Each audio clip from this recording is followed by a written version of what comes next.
Hi, I'm here today with Julia Karwacki. Thank you so much for being here. Thank you so much for having me today. I'm really excited. So my first question for you is, could you please tell us a little bit about your background and how you identify? Sure. So, hi, my name is Julia Karwacki. I'm a freshman at Suffolk. My pronouns are she, her, hers. I'm studying political science with a law and public policy concentration. Given with my last name, I come from a Polish heritage. I'm a first generation student at Suffolk, and I am very grateful to be a first gen at Suffolk.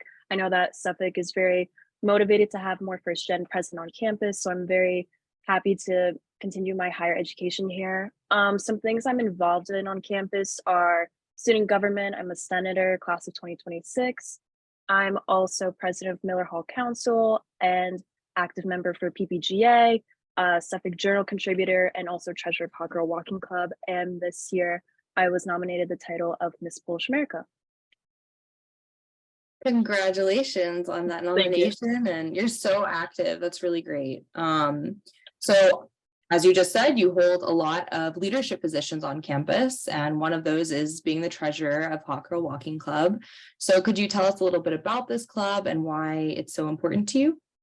Yeah, so when me and the president and the rest of the e-board started this club, it started more as like just like a like haha, let's call it like Hot Girl Walking Club. Like it's very like TikTok trendy, like using the Hot Girl Walking Club. But it really is a safety net type of club on campus. We are a very like new club on campus. We just started a month ago. We are an inclusive club that accepts anyone from any background to join, whether it's female or male. And it's sort of the purpose just to give students on campus feel safe walking around either to their dorms, to academic buildings around Boston. I remember like specifically with our president, Connor Hathaway, he strongly urged for this sort of club or some sort of presence of this experience to happen. He had like a personal encounter where he felt unsafe walking from an academic building late at night while he was studying back to his dorm. So when he called SUPD, it took him over an hour to get there just to walk him back. So with this club, it's sort of a quicker way just to, text in the group chat like, hey guys, like I don't feel safe walking back from the library back to like Smith or something. Would you guys be able to join or, just walk me back or stay on the phone with me? So that's the purpose of this club. With that, we also do a lot of fundraising and a lot of walks as a group. So we do things like the Boston Marathon. We're going to participate this year. We're going to do a lot of breast cancer awareness during October, Suicide Prevention Month, you name it. Like we're there for the fundraising. We're there for Boston and the community and just to give back in some type of way with this club. Thank you so much for sharing that. I think that's super important what the club's about. So there's no denying that, someone's identity impacts their professional life, student life. So how have aspects of your identity impacted you, be it as a student, student leader, activist, or in any other role that you have? So I feel like identity has a big notion both in my professional and personal life. Like growing up, I was the oldest sibling in my family, taking part in the role of like doing things first, especially as a first gen. And from such a young age, with my siblings and just being there for my family, I remember branching out, sort of being independent in a way from such a young age. And just that sort of developed in my upbringing and having that sort of like young childhood responsibility as a first gen and first sibling, it molded me to take like such leadership roles. And I guess, get used to these leadership roles. And that's why I'm so engaged within my like community, whether it's at home or even at Suffolk. I feel like taking on these various leadership roles at Suffolk gives me that like knowledge and perspective of what it takes to be a good leader. I've had like, there's no denying that like there are flaws in the past when it comes to being a good leader. There are trials and errors that you have to go through in developing that, I guess, characteristic of becoming a leader and a role model. And that's exactly what I did. So I found even when I was younger, I found like my strengths and weaknesses. And in those strengths and weaknesses, it taught me how to be, I guess, a better person. It taught me how to be a better role model for my siblings. It taught me about people around me, how to interact with people around me.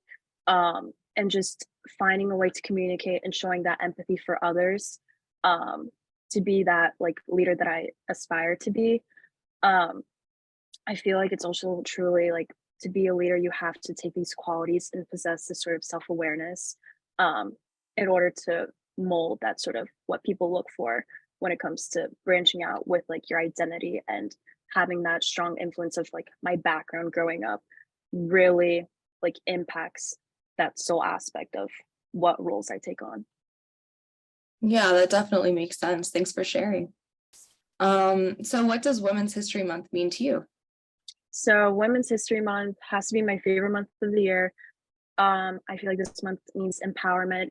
It's a month that we recognize and remember all the women either that came before us or present or even to the future of our lifetimes that have gone through silencing or betrayal or just their own set of like personal and social like stereotypes throughout the years. Like a big mentor of mine through like Women's History Month is Mary Curie. She was a Polish chemist, and because I like am aware of like my Polish like roots, I feel that she's like one of the groundworks when it comes to whether a man can be in this sort of field and like celebrate their accomplishments. It's a way for like young, determined girls like myself to walk around in our ancestors' footsteps, who laid out the framework, I would say, for our succession and to strive within our lives in our future generations, our grandchildren, our great grandchildren to be treated equally and fairly in our revolving society.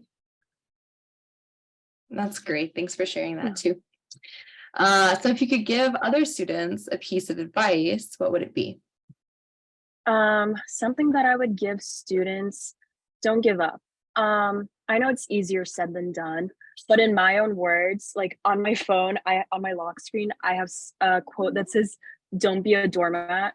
And me and my friend, my best friend, we started it as a joke. But as humorous as the quote sounds, I've kept it on my lock screen for a while, just so that it's vital for like women to find like the opportunities to triumph and like find their successes and more of like simply don't get walked on. That's how I view it. Don't let others walk all over you. Even when times are hard, like especially in my field, like political science, it's male dominated. And sometimes, you want to give up, you're questioning why, like I often question, why am I still doing this? When I tell people, oh, I'm studying political science, I would like to go into Congress, I'd like to go into um, federal government, like work in the federal government one day, people like head shake or just question like that's sort of not right for someone like you, someone like a young girl like yourself.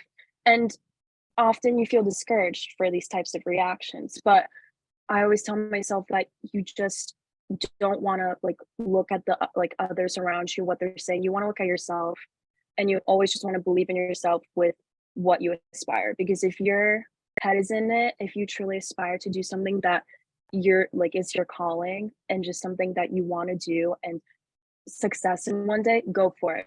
Um, achievement is not an easy path. Success, it takes some bumpy times in the road, like it takes failures to get there.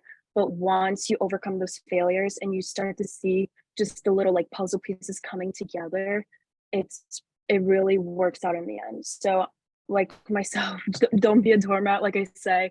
Um, keep your ambitions and your goals closest to you because that's what's really important. Yeah, that's great advice. Thanks. I definitely empathize there. I'm a woman in STEM myself, so I gotcha. Yeah. Yep. How has your identity encouraged and empowered you as a Suffolk student?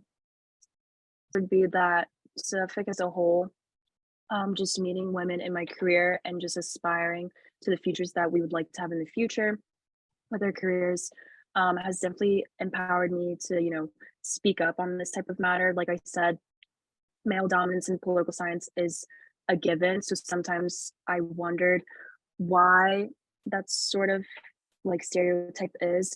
And with the women leaders that I've met through like various clubs and organizations on campus, we collectively feel like there needs to be more of that presence within our society.